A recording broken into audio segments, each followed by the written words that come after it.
Son las 8:51 y recibimos digitalmente a la ministra de Economía y Finanzas. Le agradecemos porque sabemos que hace pocos minutos ha participado en un foro digital en Londres con personalidades mundiales como el ex primer ministro Gordon Brown y uno de los gurúes de las finanzas de China, nada menos, así como el chileno Andrés Velasco.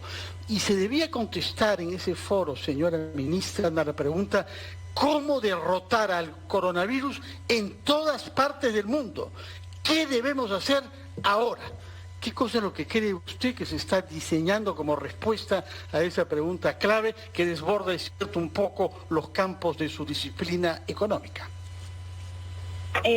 Gracias, Fernando, Mónica y Carlos, por la invitación. ¿Cómo está, ministra? Saludos. Buenos días, ministra. Bueno, en el foro creo que se han planteado 3 líneas de trabajo muy claras. La primera es, hay esta noción en estos líderes internacionales que la comunidad internacional ha fallado a los países en desarrollo. La segunda idea tiene que ver con la nueva visión que hay que tener del sector privado, cómo el sector privado moviliza recursos para fines públicos. Y la tercera idea tiene que ver, que es algo muy real para el Perú, cómo a partir de esta crisis aprovechamos oportunidades, por ejemplo, para reformar el sistema de salud, para tomar decisiones respecto a la informalidad, que es un problema estructural del Perú que no se ha querido abordar de manera contundente. Sí. Adelante, Carlos, si es que las preguntas y yo después me guardo varias que tengo en el bolsillo. Ministra, buenos días, ¿cómo está? En este tema o en esta etapa de la recuperación, ¿no?, del país, en esta nueva etapa que estamos viviendo, y quisiera que usted le explique a nuestros amigos oyentes y televidentes cómo es que van a operar nuevamente las empresas y los trabajadores, porque da la impresión de que habría una flexibilización quizás excesiva. Las empresas solo tienen que enviar ahora un correo al Ministerio de Salud, inclusive se señala que ya no están obligadas a tomar pruebas. ¿Cómo va a ser este procedimiento de retorno? Porque, lo que no queremos es volver a una cuarentena que podría detener aún más la economía del país. ¿Cuál será este procedimiento, ministra? De acuerdo. Desde el Ministerio de Economía y Finanzas venimos trabajando para la reanudación de las actividades. Y como todo lo que hacemos, estamos continuamente evaluando cuáles son los procedimientos que implementamos para hacer mejoras. Queremos quedarnos con las cosas que realmente añadan valor agregado.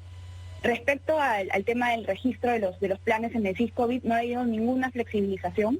Lo que se busca es que las empresas tienen que tener los planes actualizados. Lo que se ha cambiado es la forma de envío. Ahora es un correo electrónico. Además es un plan que va a tener que estar a disposición de los clientes, a disposición de los trabajadores. Incluso se ha abierto un registro para que los trabajadores hagan algunas denuncias cuando no se cumple el plan. La fiscalización continúa. Acá es importante que tengamos esta idea de la responsabilidad colectiva. Para sacar adelante el país, para reanudar las actividades, necesitamos que todos seamos responsables, todos nos cuidemos. Ministra, ¿qué tal? Muy buenos días. En varias oportunidades hemos escuchado al propio presidente, a usted misma, que nos está tocando vivir la mayor emergencia después de la Guerra del Pacífico, y le ha tocado a usted como ministra de Economía nada menos, en un país donde más del 70% del Perú se mueve en el ámbito informal, y ya lo hemos dicho hasta el cansancio que nos ha cobrado un facturón. Y eso probablemente es el argumento básico para saber que a pesar de que teníamos una caja ordenada, que habíamos tenido ahorros, que teníamos la espalda, hemos tenido un rebote, ¿no?, en temas económicos mayor que los otros países de América Latina. O sea, ¿en qué momento estamos hoy frente a los próximos meses y a los próximos años? En varias oportunidades economistas han señalado que no hay un plan 2021, ¿no?, más allá de los temas de reactiva. O sea, ¿qué nos espera a nosotros como país en la realidad que tenemos? Porque aquí no hay gana-gana, hemos perdido hasta ahora. Bueno, ahí nosotros tenemos, respecto a otros países de la región, hemos iniciado en un inicio con muchas desventajas para enfrentar este virus, básicamente por problemas estructurales, como por ejemplo la informalidad, la precariedad de los servicios de salud y la exclusión financiera, que no se ha pagado una factura muy grande para poder llegar a las familias más vulnerables con el pago de los bonos. Sabiendo de estas enormes desventajas, tomamos la decisión de tener una de las cuarentenas más severas del mundo. Por eso es que las cifras de abril y mayo son consistentes con una economía operando al 44%. Ahora que hemos iniciado la reactivación económica, vemos algunos, por ejemplo, el PBI siempre tiene unos tiempos de rezago, pero por ejemplo cuando vemos los indicadores de la producción de electricidad, vemos cómo hay una recuperación gradual. Esta recuperación tiene que ser bastante gradual en términos de respetar las indicaciones sanitarias. Nosotros queremos, una vez que reinicemos las actividades, recuperar estas grandes apuestas que teníamos con el Plan Nacional de Infraestructura y el Plan Nacional de Competitividad. Fue un trabajo que se hizo durante muchos meses, donde se estableció la ruta de cuáles eran esos pasos que había que seguir para dar el salto al desarrollo. Entonces ahora estamos muy focalizados en reactivar la economía y muy focalizados en rápidamente emprender lo que ya habíamos decidido con el Plan Nacional de Competitividad y de Infraestructura. Se le ha dado, o sea, al peruano del bolsillo que está vacío en este momento y que camina por la calle y que no tiene una esperanza inmediata, ¿qué se le puede decir? Segundo, se ha apelado a subsidios y efectivamente esto incluso ha sido ponderado a nivel internacional, se ha apelado al tema de reactiva, donde han habido ciertos cuestionamientos en la primera etapa, en la segunda se han hecho los reajustes. Pero ¿qué más se puede hacer, digamos, para darle esperanza al peruano de a pie, que es el que al final lleva sobre sus hombros la economía diaria, ¿no? Yo creo que en esta etapa de reactivación tenemos que trabajar en 3 líneas. La primera línea es seguir protegiendo a los hogares vulnerables. Esa es una línea que no vamos a dejar de lado. La semana pasada hemos lanzado este bono de electricidad y vamos a seguir trabajando con programas de apoyo, asistencia alimentaria. La segunda línea tiene que ser con la reactivación de la inversión pública, no solamente como una herramienta para cerrar brechas, sino para dinamizar y generar empleo a nivel local. Recordemos que también hemos lanzado el programa Arranca Perú, casi 1 punto del PBI, que está previsto tener generar 1 millón de empleos. Esto definitivamente va a ayudar a los hogares a tener mayores ingresos. Son jornales de trabajo de aproximadamente 40 soles. Hay diferentes temporalidades. El más ambicioso tiene que ver con el mantenimiento vial, que van a ser más de 6 meses de trabajo, y luego hay otros programas más específicos, más cortos, como Trabaja Perú. Y la tercera línea está en seguir reactivando la economía y la inversión privada. Nosotros, en el marco de las facultades delegadas, hemos sacado... Se quejan los privados que no los toman en cuenta, ministra. ¿Qué les dice usted a ellos? Porque los empresarios han dicho que los han ninguneado.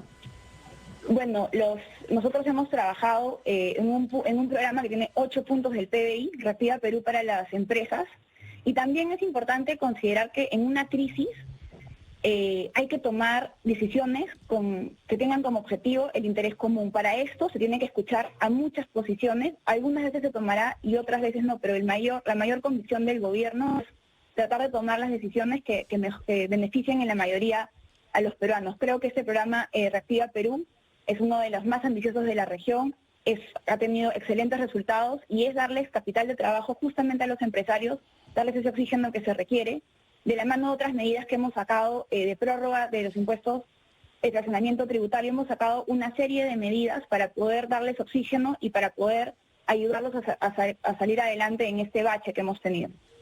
Ministra, yo quería preguntarle sobre la relación entre gobierno y Congreso. Hay una moción de interpelación contra usted, está pendiente. Además, no sé si usted considera que el Congreso, con tantas interpelaciones, está entorpeciendo la labor del Ejecutivo en esta etapa tan dura de lucha contra la pandemia.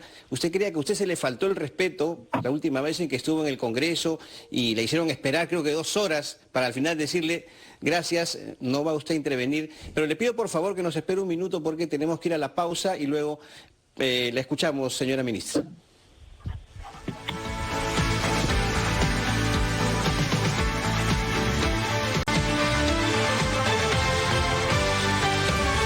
Aquí en Ampliación de Noticias y estamos conversando con la ministra de Economía, María Antonieta Alba. Ministra, le había dejado algunas consultas pendientes. En primer lugar, esta serie de mociones de interpelación que se presentan en una cantidad inusitada, y hoy podría haber una más inclusive, una de ellas contra usted, y si usted considera que esta situación, por eso está entorpeciendo la labor del Poder Ejecutivo. Y también le recordaba esta situación que usted vivió en la comisión conjunta, ¿no?, de 3 grupos de trabajo, haciéndole esperar 2 horas para que al final le digan que no iba a intervenir. No sé si esto lo considera usted una falta de consideración o respeto.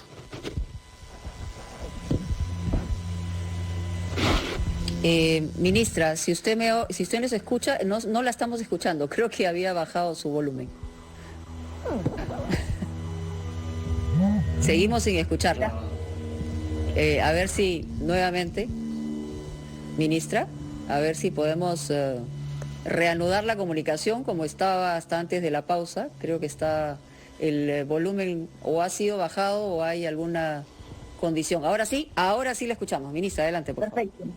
Gracias, Carlos. La interpelación es un mecanismo previsto en la Constitución y nosotros, como un gobierno que respeta la Constitución, vamos a colaborar cada vez que se nos pida.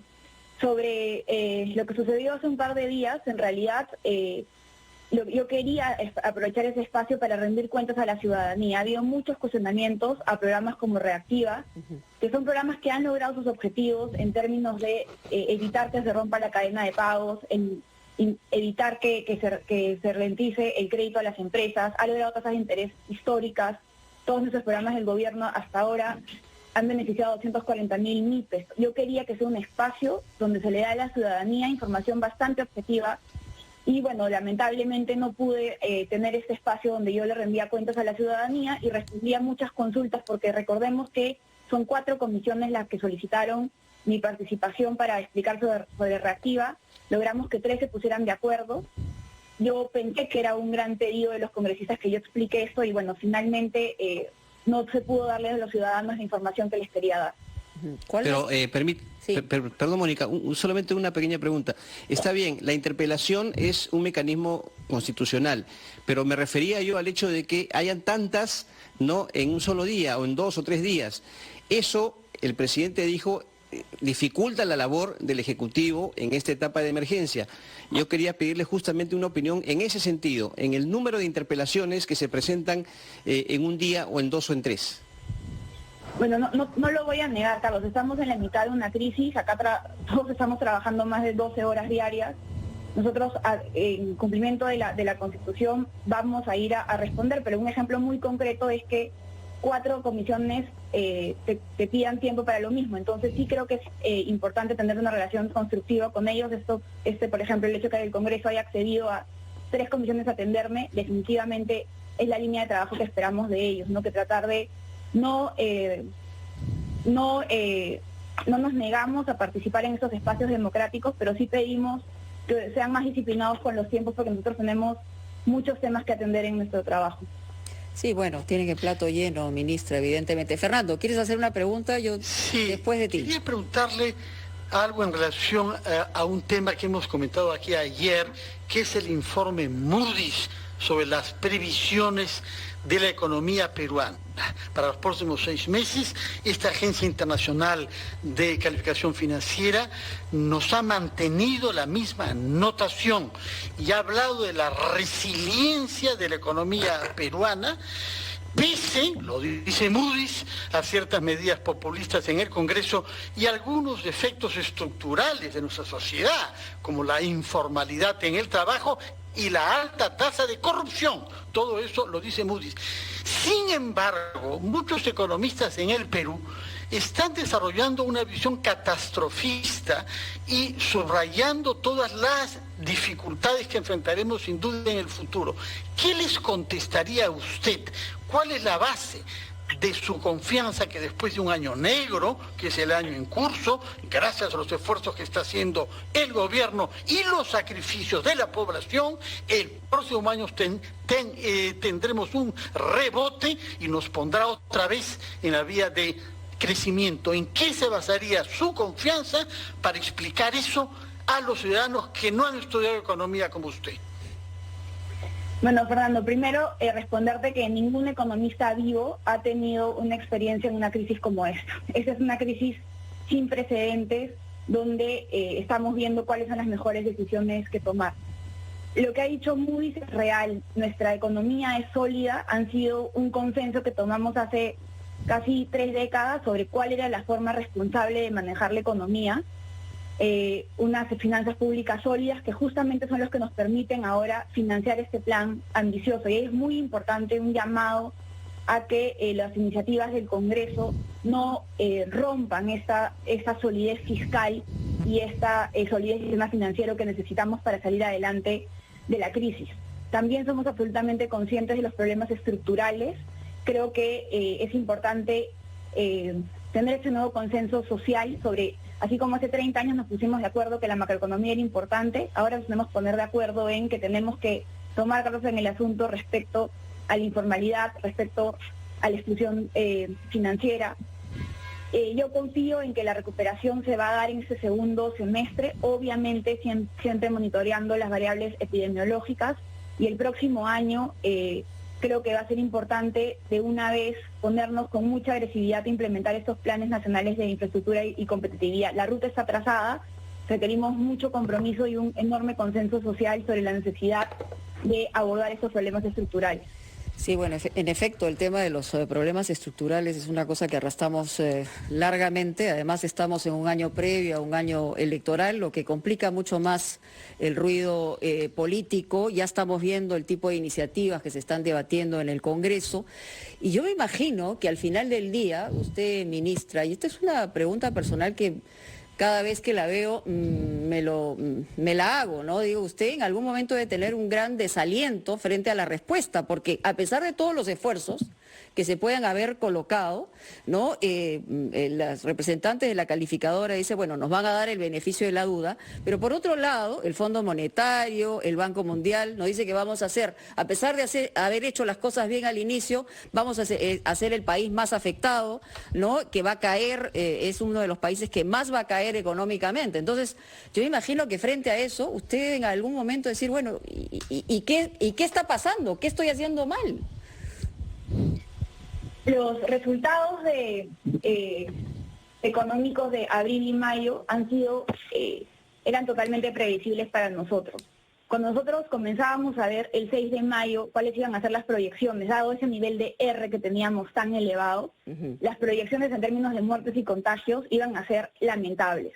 Entonces tomamos esta decisión de una cuarentena que nos ha permitido dos cosas muy concretas, Mónica.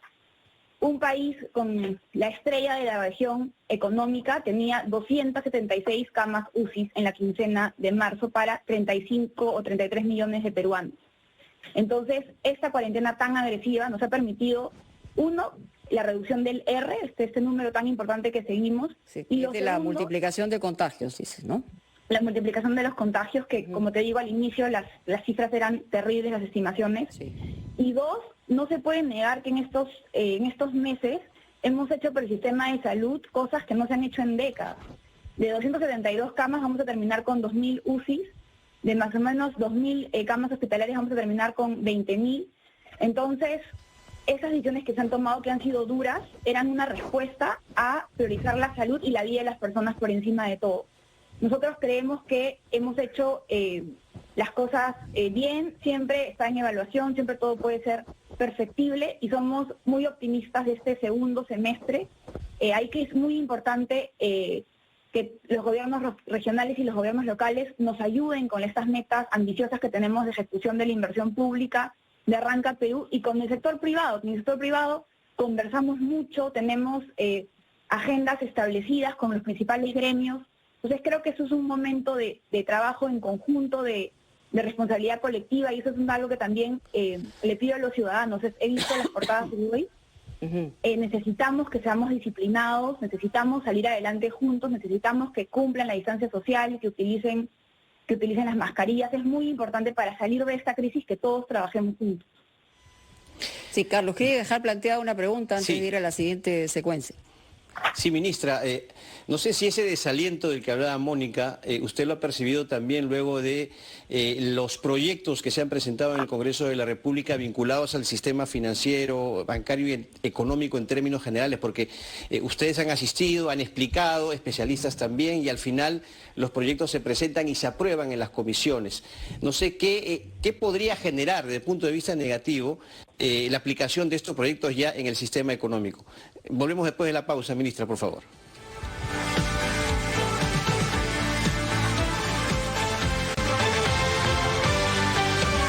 8:20, estamos en ampliación de noticias por RPP, La Voz del Perú.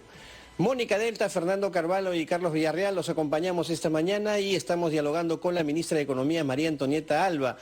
Habían quedado preguntas pendientes, ministra, en torno a estos proyectos de ley que se han aprobado y están en dictamen inclusive en el Poder Legislativo, que tienen que ver, por ejemplo, con la posibilidad de devolución total de los fondos de la ONP, también la suspensión del pago de deudas a bancos y financieras, y qué repercusión tendría esto, ¿no?, si es que llega a aplicarse obviamente en el sistema económico nacional. Usted ya ha ido un adelanto hace un par de días en Palacio de Gobierno sobre la ONP, pero ¿cuál es el análisis que hace de manera global respecto a las consecuencias que tendrían estos proyectos?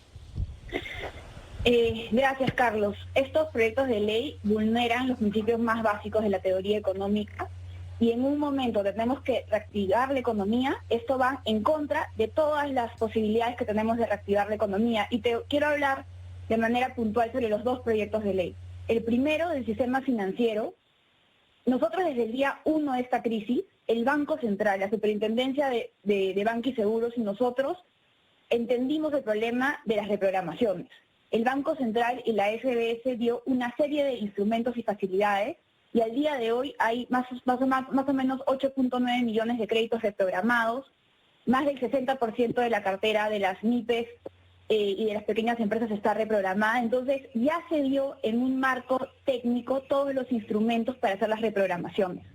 Lo que pretende este proyecto de ley, al final del día, va a afectar a los ahorristas. Necesitamos que la ciudadanía entienda que la plata que son las entidades financieras es plata de los ahorristas. 9 de cada 10 soles de las entidades financieras es plata de los ciudadanos, plata de las personas. Y lo que va a hacer este proyecto de ley podría afectar a esos ahorristas. Y en un extremo, estos proyectos de ley son inequitativos. O sea, en un extremo, un profesional de mucho sueldo que ha tenido un crédito hipotecario para comprar su segunda casa de playa podría haberse beneficiado. Entonces, acá es fundamental. O sea, estos proyectos de ley podrían afectar el sistema financiero y afectar lo que hemos querido durante toda la crisis, que no se irrumpa el crédito a las empresas. Por eso es que hemos diseñado programas como Reactiva Perú. Entonces, si tú quieres reactivar la economía, tú necesitas crédito. Como dijo el presidente del Banco Central, están jugando con fuego. O sea, se podría frenar el crédito. Sobre el segundo proyecto de ley de la ONP, yo creo que para poder legislar sobre sistemas de pensiones hay que conocerlos bien. Y me parece que hay un enorme desconocimiento de cómo funciona la ONP. Para explicarle a todos los ciudadanos, hay dos tipos de sistemas. Uno de capitalización individual, que son las AFPs, donde yo trabajo y todos los meses meto plata a una cuenta, a una bolsita. Y cuando yo me jubilo, esa bolsita se va a repartir entre mis años de jubilación. Eso es distinto al sistema de reparto. Justamente, ¿por qué se llama reparto? Porque la plata entra y se reparte.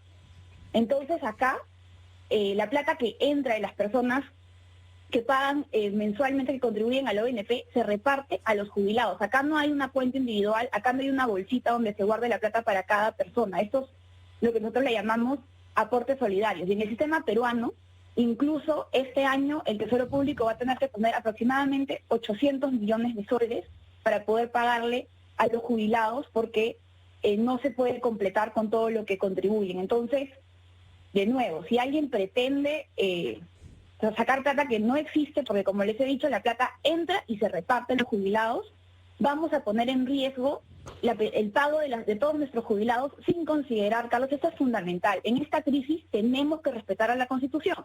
Y la Constitución prevé que el Congreso no tiene iniciativas de gasto. Entonces, si no somos capaces de respetar estas reglas básicas de convivencia que están en la Constitución, va a ser muy difícil que salgamos de la crisis. Pero ¿por qué es tan difícil para los congresistas, ministra, entenderlo? Porque en realidad mínimamente deberían tener una visión de lo que cómo funciona una ONP y tendrían una visión de cómo funciona un sistema financiero. O sea, aquí hay o motivación política con intereses específicos o una ignorancia supina. Sí, yo creo que todas las respuestas que hemos tratado de dar son respuestas que solucionan los problemas de corto plazo, pero que no hipotecan el futuro del país. Yo creo que acá hay que tomar decisiones pensando en que el Perú no acaba con la pandemia ni tampoco acaba con las elecciones. Tenemos que pensar en el futuro del país, tenemos que dejar de tratar de hipotecar este futuro. No vamos a poder salir de esta crisis con este tipo de proyectos de ley. Ministra Alba, como usted sabe, una encuesta reciente nos ha mostrado que usted es la ministra más popular para la población peruana. Si dejamos de pensar por un instante en los congresistas y pensamos en la sociedad civil, quería preguntarle, ¿por qué se ha venido instalando entre muchos empresarios una cierta sensación de que el gobierno no es sensible a la empresa privada? Ellos con frecuencia he escuchado decir, la ministra Alba sí nos comprende y sí tiene la urgencia que nos estoy explicando ahora. Hay que hacer las cosas con rigor porque hay un futuro que preservar. Pero dicen que usted está rodeada de ingenieros, de abogados, que tienen una pasión por los reglamentos y los protocolos y que no sienten la misma urgencia que usted por reactivar nuestra economía. ¿Qué diría usted a esos empresarios que se hayan un poco desanimados de no sentir que hay una buena relación entre el sector privado y el Estado? Bueno, yo creo que el objetivo del gobierno es siempre salvaguardar el interés público. Y como lo he dicho antes, nos sentamos a escuchar todas las voces y al final del día lo más difícil es poder preservar el interés público. En algunos casos se van a tomar decisiones escuchando a unos, escuchando a otros. Creo que no es real que no se escuche a los empresarios. Nosotros tenemos muchos espacios de diálogo con ellos.